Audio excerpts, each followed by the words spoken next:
Дедо Мраз ги посети членовите на Центарот Порака, им врачи новогодишни пакетчиња на кои тие многу се израдуваа. Ова се случува прв пат досега, изненадувањето за нив го смислеа пензионерите во градот и Сдруженијето Цивитас. Сигурно за нив ова е интересен нов настан, многу радост, бидејќи и они самите, без разлика на попреченост што имат, осеќаат дека некој се грижи за нив и мисли на нив. Ова нема да биде последна средба на штипските пензионери со членовите на Сдруженијето Порака.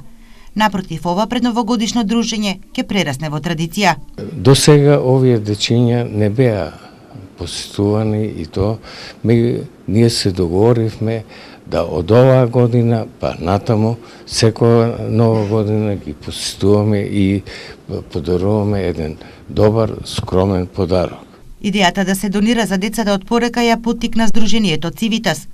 Пензионерите позитивно се одзваа на нашиот повик, донесоа Дедо Мраз и пакетчиња и други подароци за децата, така да децата се пресреќни. Знаеме да се радуваме на подароците и големи и мали. Е пораката која денеска ја испратија членовите на Центарот за лица со интелектуална попреченост, кои пред гостите што денеска ги посетија се представија со рецитал.